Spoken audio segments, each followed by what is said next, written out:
Good day to all. Today we are going to see immunization. Immunization is a process of developing resistance to infections by administration of antigens or antibodies. Antigens அப்படின்னும்போது microbes, antibodies அப்படின்னும்போது அதுக்கு அகைன்ஸ்டாக produce ஆகக்கூடிய எதிர்பொருள் அப்படின்றது நம்ம உடம்புலேயே. சரியா? அப்போ இது ரெண்டையும் நம்ம உடம்புக்குள்ளே அனுப்பும்போது நோய் தடுப்பாற்றலை உருவாக்கும். அந்த மாதிரி உருவாக்கக்கூடிய ப்ராசஸ்க்கு பேர் தான் இம்யூனைசேஷன். இம்யூனைசேஷன் அப்படின்றது ஒன் ஆஃப் த ப்ராசஸ். அது மூலயமா என்ன பண்ணுறாங்க அப்படின்னா, ஆன்டிஜனோ ஆன்டிபாடிஸோ நம்ம உடம்புக்குள்ளே அனுப்பும்போது அந்த இன்ஃபெக்ஷனை ஏற்படுத்தாமல் நம்ம உடம்பை எதிர்ப்பு சக்தியோட மாற்றக்கூடிய ஒரு விஷயந்தான் immunisation. Inoculation of vaccines in to the body to prevent the diseases is called vaccinations. இப்போ இம்யூனைசேஷனை உருவாக்குறதுக்கு வேக்சினேஷன் அப்படின்ற ப்ராசஸ் தான் ஹெல்ப் பண்ணுது. வேக்சினை நம்ம உடம்புக்குள்ளே அனுப்பி அது மூலயமா டிசீஸ் உருவாகிறத ப்ரிவெண்ட் பண்ணுறோம், தடுக்கிறோம் அப்படின்னா அந்த ப்ராசஸ்க்கு பேர் வேக்சினேஷன்ஸ் அப்படின்னு சொல்கிறாங்க. One effective way of controlling the spread of one effective way of controlling the spread of infection to strengthen the host defenses. This is accomplished by immunization, which is one of the cost-effective weapon of modern medicine. இன்ஃபெக்ஷனை control பண்ணுறதுக்கு, அதாவது நம்மளோட host செல் அப்படின்னா நம்ம தான், இதை immunisation process அப்படின்றது தான் ஒரு எஃபெக்டிவான மெத்தடு இப்போதைக்கு மாடர்ன் மெடிசனில் கண்டுபிடிச்ச ஒரு விஷயமா இருக்குது இம்யூனைசேஷன் அப்படின்றது. ஏன் அப்படின்னா, இப்போ ஒருத்தவங்களுக்கு ஒரு டிசீஸ் ஸ்ப்ரெட் ஆகுது. இப்போ ஃபார் எக்ஸாம்பிள் கொரோனா பீரியட். இப்போ கொரோனா இருக்கக்கூடாது அப்படின்னு சொல்லி, வரக்கூடாதுன்னு சொல்லி முன்னவே அந்த வேக்சினை இப்போ நான் அப்ளை பண்ணிக்கிறேன், உடம்புக்கு எடுத்துக்கிறேன் அப்படின்னா, ஏன் மூலயமா through the sneeze or cough மூலயமா என்னை சுற்றி இருக்கக்கூடிய 10 பேருக்கு அது ஸ்ப்ரெட் பண்ணாமல் நம்ம தடுக்க முடியும். ஸோ இப்போ இது எஃபெக்டிவ் ஒன்றா தான் இந்த இம்யூனைசேஷன் ப்ராசஸ் அப்படின்றது நமக்கு யூஸ்ஃபுல்லாக இந்த மாடர்ன் மெடிசன் கண்டுபிடிச்ச ஒரு யூஸ்ஃபுல்லான ஒரு திங்க் அப்படின்னு சொல்கிறாங்க. When a large proportion of a community is immunized against a disease, the rest of the people in the community are benefited because the disease does not spread.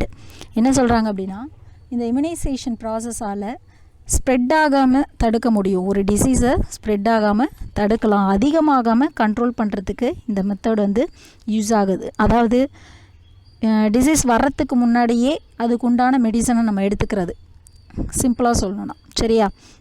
இப்போ vaccine and its types. Vaccines are the preparation of living or killed microbes and their products used for prevention or treatment of diseases. Vaccines are of 2 types, live vaccines and killed vaccines. Vaccines அப்படின்னு நம்ம எதை சொல்கிறோம் அப்படின்னா, preparation of living or killed மைக்ரோப்ஸை use பண்ணக்கூடியது. Microbes இருக்குது அப்படின்னா, உயிருள்ள மைக்ரோப்ஸாக இருந்தாலும் சரி, கில்டு ஒன்றா இருந்தாலும் சரி, அந்த மைக்ரோ ஆர்கானிசத்தை நம்ம வேக்சின் ப்ரிப்ரேஷன்ஸ்க்கு எடுத்துக்கிறோம். தென் அது மூலயமா டிசீசஸையும் க்யூர் பண்ண முடியும் அப்படின்றாங்க. வேக்சின்ஸில் 2 டைப்ஸ் இருக்குது, live vaccines and killed vaccines. Live vaccines அப்படின்னா they are prepared from living organism. உயிருள்ள ஆர்கானிசத்துலேருந்து தான் இந்த லைவ் வேக்சின்ஸை ப்ரிப்பேர் பண்ண முடியும். The pathogen is weakened and administered. என்ன சொல்கிறாங்க அப்படின்னா, அந்த உயிருள்ள பேத்தோஜன் ஆன்டிஜனை நம்ம என்ன பண்ணுவோம் அப்படின்னா, வீக்கன் ஒன்றா மாற்றி அதை நம்ம உடம்புக்குள்ளே அனுப்புறது. For example BCG and oral polio vaccines எல்லாமே உயிருள்ள மைக்ரோப்ஸில் இருந்து தான், லிவிங் ஒன்லேருந்து தான் ப்ரொடியூஸ் பண்ணுறாங்க. சரியா? நெக்ஸ்ட் ஒன், கில்டு வேக்சின்ஸ்னால் என்ன, கில்டு வேக்சின்ஸ்னால் என்ன அப்படின்னு சொல்லி பார்ப்போம். கில்டு வேக்சின்ஸ் அப்படின்றது micro organisms, that is bacteria or virus, killed by the heat or chemicals are called killed or inactivated vaccines. Killed வேக்சின்ஸ்க்கு இன்ஆக்டிவேட்டட் வேக்சின்ஸ்னு அதர் நேம் ஒன்று இருக்குது. எந்த மைக்ரோப்ஸை நம்ம யூஸ் பண்ண போகிறோமோ அந்த மைக்ரோப்ஸை ஹீட்டை யூஸ் பண்ணி, அப்படி இல்லைனா கெமிக்கல்ஸை யூஸ் பண்ணி அந்த மைக்ரோப்ஸை இன்ஆக்டிவேஷன் ஃபார்மேஷன்ஸாக மாற்றி அதை வேக்சினாக யூஸ் பண்ணால் அதுக்கு பேர் killed vaccines. They require a primary dose followed by a subsequent booster dose. Example, typhoid vaccine, cholera vaccine, pertussis vaccines. என்ன சொல்கிறாங்க அப்படின்னா, லைவ் வேக்சின்ஸுக்கும் பூஸ்டர் டோஸ் இருக்கும். அதாவது ஊக்குவிக்கிறதுக்காக, அதாவது first dose, second dose, third dose அப்படின்னு சொல்லி குழந்தைங்க பிறந்ததுக்கப்புறம் ஒரு இன்ஜெக்ஷனை 40 நாளைக்கு இல்லை ஒரு 15 நாளைக்கு ஒரு வாட்டி திரும்ப திரும்ப போடுறது. அதாவது போலியோ ட்ராப்ஸ் எப்படி 5 வயசு வரைக்கும் போடுறாங்க. ஏன் அப்படின்னா அந்த இடத்துல பூஸ்டப் பண்ணுறாங்க நம்மளோட இம்யூன் சிஸ்டத்தில். ஸோ அது ஏன் அப்படின்னா கில்டு வேக்சின்ஸாக இப்போ ஃபார் எக்ஸாம்பிள் இருக்குது ஏதாவது ஒன்று அப்படின்னும் போது அதை நம்ம பூஸ்டப் பண்ணுறதுக்காக இந்த சப்சிக்வெண்ட்டாக ஒரு டோஸ், அதாவது ப்ரைமரி டோஸ், செகண்டரி, டெர்ஷியரி டோஸுன்னு சொல்லி அதோட அளவை அதிகப்படுத்தி நம்ம உடம்புக்குள்ளே அனுப்பும்போது அதோட ஆக்டிவிட்டி கரெக்டாக இருக்கும் அப்படின்றது தான். Immunisation schedule. The World Health Organization in the year 1970 has given a schedule of immunization for children. WHO அப்படின்ற வேர்ல்டு ஹெல்த் ஆர்கனைசேஷன் வந்து 1970 ஒரு ஷெட்யூல் ஒன்று கொடுத்தாங்க குழந்தைங்களுக்கு. அதை தான் வந்துட்டு நம்ம என்ன பண்ணிகிட்ருக்கோம் அப்படின்னா ஆல்மோஸ்ட் எல்லா கண்ட்ரிலையுமே ஃபாலோ பண்ணுறாங்க. First one BCG vaccine. This was prepared by 2 French workers, Calmet and Curin. The bacilli are weakened and used for immunization against tuberculosis. டிபிக்கு அகைன்ஸ்டாக டியூபர்குலோசிஸ் அப்படின்றது டிபி காசநோய் அப்படின்னு சொல்லுவோம். மைக்கோபாக்டீரியம் டியூபர்குலோசிஸ் அப்படின்ற பாக்டீரியா தான் வந்து அதை காஸ் பண்ணக்கூடிய காசிட்டிவ் ஆர்கனிசம். அப்போ அந்த டிசீஸ்க்கு அகைன்ஸ்டாக என்ன பண்ணுறாங்க அப்படின்னா அந்த பாக்டீரியாவையே எடுத்து பிசிஜி வேக்சினாக ப்ரிப்பேர் பண்ணி நம்ம உடம்புக்கு அனுப்புகிறாங்க. சரியா? இதை ப்ரொடியூஸ் பண்ணவங்க கேல்மெட் அண்ட் கியூரின் அப்படின்ற 2 ஃப்ரெஞ்ச் ஒர்க்கர்ஸ் தான் பிசிஜி வேக்சினை ப்ரிப்பேர் பண்ணவங்க. Next one DPT triple vaccine. It is combined vaccine for protection against diphtheria, pertussis and tetanus. தொண்டை அடைப்பான், pertussis and then whooping cough, தொடர்ந்து இருமறது, இந்த மாதிரி மூச்சு திணறது, டெட்டனஸ், இது எல்லாத்துக்குமே 3த்துக்குமே சேர்ந்து ஓகேவா ட்ரிபிள் வேக்சினாக கம்பைன் ஃபார்மேஷனில் டிபிடி அப்படின்றத கண்டுபிடிச்சிருக்காங்க. Next one MMR mumps, measles, rubella vaccine given against the viral infections. இது எல்லாமே இந்த 3 டிசீஸுமே வைரல் இன்ஃபெக்ஷன்ஸ். அப்போ அதுக்கு அகைன்ஸ்டாக எம்எம்ஆர் வேக்சின்ஸை யூஸ் பண்ணிக்கலாம் அப்படின்றாங்க. Next one DT dual antigen or combined antigen. It give protection from diphtheria and tetanus and then diphtheriaவுக்கு அகைன்ஸ்டாக 2 ஆன்டிஜனுக்கு அகைன்ஸ்டாக டிடி அப்படின்றத நம்ம யூஸ் பண்ணலாம். அடுத்தது டிடி நம்ம நார்மலாக போடக்கூடியது, ஏதாவது இன்ஃபெக்ஷன் ஆச்சு அப்படின்னா DD injections.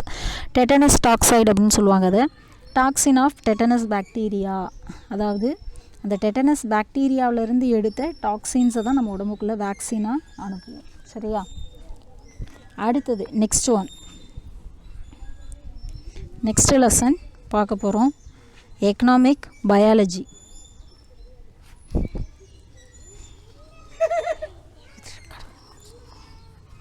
Next lesson economic biology.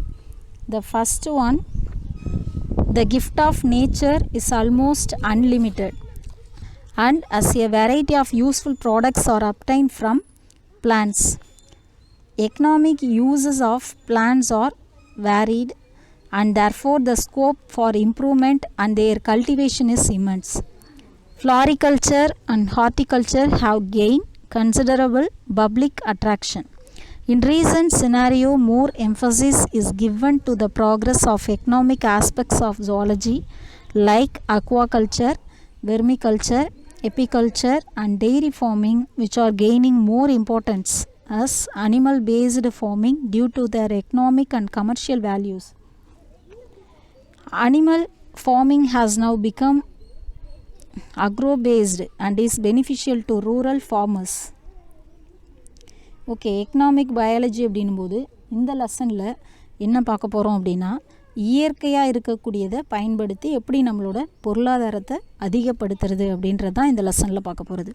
First one அப்படின்னும்போது இயற்கை நமக்கு கொடுத்துருக்கக்கூடிய விஷயங்கள் நிறைய ப்ராடக்ட்ஸ் வந்து யூஸ்ஃபுல்லானது நமக்கு இருக்குது. பிளான்ட்ஸ்லேருந்து நம்ம சுற்றி இருக்கக்கூடிய தாவரங்கள்லேருந்து நிறையவே விஷயங்கள் இருக்குது அப்படின்றாங்க. தென் எக்கனாமிக் யூசஸாக பிளான்ஸை வந்து நம்ம எடுத்துக்கிறோம் அப்படின்னா அது மூலயமா அதோட கல்டிவேஷன் அதோட உற்பத்தியை அதிகப்படுத்தி அது மூலயமா நம்மளோட பொருளாதாரத்தை அதிகப்படுத்திக்கலாம் அப்படின்னு சொல்கிறாங்க. First one floriculture and horticulture. தோட்டக்கலையாக இருக்கலாம், இல்லை பூக்களை வளர்க்குறதா இருக்கலாம், வெஜிடபிள்ஸ், இந்த மாதிரி எல்லாமே நம்ம வந்து பிளான்ஸ்கிட்டேருந்து எடுத்துக்கக்கூடிய விஷயங்கள் அதிகமாக இருக்குது. அதில் பூக்கக்கூடிய ஃப்ளார்ஸாக இருக்கட்டும், அண்ட் தென் அதுலேருந்து கிடைக்கக்கூடிய வெஜிடபிள்ஸாக இருக்கட்டும், இந்த மாதிரி நிறைய விஷயங்கள் நமக்கு கிடைக்கிது. அது மூலயமா பொருளாதாரத்தை எப்படி பயாலஜிக்கல் லெவலில் அதிகப்படுத்த முடியும்? ஃபார் எக்ஸாம்பிள் ஜுவாலஜி ஆஸ்பெக்டில் பார்க்கும்போது culture of fish, prawn, crabs, pearl and edible oyster, இந்த மாதிரி எல்லா வெரைட்டியுமே மீன், நண்டு, எறா, இந்த மாதிரி எல்லாத்தையுமே நம்ம என்ன பண்ணலாம் அப்படின்னா வளர்க்கலாம் அப்படின்னு சொல்கிறாங்க. வளர்த்து அது மூலயமா பொருளாதாரத்தை அதிகப்படுத்த முடியும் அப்படின்னும் சொல்கிறாங்க. அப்போ ஃபஸ்ட்டு ஒன் எப்படி அதை பண்ணலாம் அப்படின்றது தான் இந்த லெசனில் பார்க்க போகிறோம். First one horticulture. ஹார்டிகல்ச்சர்னால் என்ன அப்படின்னா, horticulture is a branch of agriculture that deals with cultivation of fruits, vegetables and ornamental plants. Horticulture அப்படின்றது விவசாயத்தில் ஒரு பகுதி, ஓகேவா, ஒரு பிரான்ச், ஒரு பகுதி மாதிரி தான். அதில் என்ன பண்ண போகிறோம் அப்படின்னா, கல்டிவேஷன் ஆஃப் ஃப்ரூட்ஸ், பழங்களை உற்பத்தி பண்ணுறதா இருக்கலாம், வெஜிடபிள், காய்கறிகளை உற்பத்தி பண்ணுறதா இருக்கலாம், தென் ஆர்னமெண்டல் பிளான்ட்ஸ், அழகு சாதனங்களுக்கு உருவாகக்கூடிய பூக்களோ இல்லை வேறு எதுவாக வேணாலும் இருக்கலாம். அதை எப்படி நம்ம ஹார்டிகல்ச்சர், தோட்டக்கலை மூலயமா வளர்க்க முடியும் அப்படின்றது தான் இந்த லெசனில் சொல்லியிருக்காங்க. சரியா? The horticulture, the word derived from the Latin word hortus meaning garden and colere meaning to cultivate. Horticulture is both a science and an art of growing plants with improved growth, quality, yield and with resistance to diseases, insects, stress. There are 4 main classes of horticulture: pomology, olericulture, floriculture and landscape. பொமாலஜி அப்படின்னா fruit farming, பழங்களை பண்ணையில் வச்சு வளர்க்குறது, ஓகேவா. Farming அப்படின்னா பண்ணையில் வச்சு அதை அதிகப்படுத்துறது. ஒலிரிகல்ச்சர் அப்படின்னா வெஜிடபிள் ஃபார்மிங், காய்கறிகளை காய்கறி தோட்டமாக போட்டு வளர்க்குறது. தென் ஃப்ளாரிகல்ச்சர் அப்படின்னா ஃப்ளவர், பூக்களை எப்படி வளர்க்குறது அதிகமாக. லேண்ட்ஸ்கேப் அப்படின்போது கார்டனிங் மூலயமா தோட்டத்திலே வச்சு எப்படிலாம் பண்ணலாம் அப்படின்றது. இந்த மாதிரி தான் மெயினான கிளாஸஸ் வந்து ஹார்டிகல்ச்சரில் மெயினாக இந்த 4 டைப்ஸில் தான் நம்ம அதிகப்படுத்த முடியும். தென் வேறு என்ன அப்படின்னும் போது, இந்த தோட்டக்கலை மூலயமா உருவாக்கக்கூடிய பிளான்ஸ்லேருந்து கிடைக்கக்கூடியதை எப்படி இம்ப்ரூவ் பண்ணலாம் அப்படின்னா, தரமானதாகவும் அதிகமான ஈல்டு, அதிகமான உற்பத்தி கிடைக்கக்கூடியதாகவும், டிசீஸ் இல்லாததை, ரெசிஸ்டன்ஸ் டு டிசீஸ், அதுக்கு எந்த வித டிசீஸும் ஏற்படாமல் அந்த ப்ராடக்ட்ஸை நம்ம டிரைவ் பண்ணுற மாதிரியும், தென் இன்செக்ட்ஸ் எந்த வித ஸ்ட்ரெஸ்ஸும் இல்லாததுமாகவும் ப்ரொடியூஸ் பண்ணணும் அப்படின்றாங்க. Next one pomology. Pomology or fruit farming அப்படின்னா, the term pomology is derived from the word pomum means fruit and logy means study. பழங்களை பற்றி படிக்கக்கூடியதை பொமாலஜி அப்படின்னு சொல்லுவாங்க. It deals with the development, enhancement of fruit quality, cultivation techniques, regulation of production period and reduction of production cost of fruits. பழங்களை அதிகமான விலையில் உற்பத்தி பண்ணுறது அப்படின்றத ரெடியூஸ் பண்ணுறதுக்கு இந்த டெக்னிக் வந்து யூஸ் ஆகுது. தென் பொமம் அப்படின்னா ஃப்ரூட், பழங்களை பற்றி படிக்கக்கூடியதான் பொமாலஜி. எப்படிலாம் வந்து அதோட குவாலிட்டி, தரத்தை அதிகப்படுத்தலாம், எப்படிலாம் கல்டிவேட், எப்படிலாம் நம்ம வந்து அதை உற்பத்தி பண்ண முடியும் அப்படின்றத பற்றி தான் இந்த பொமாலஜியில் நம்ம படிக்க போகிறோம். சரியா? நெக்ஸ்ட்டு கிளாஸில் கண்டினியூ பண்ணலாம். Okay, thank you to all.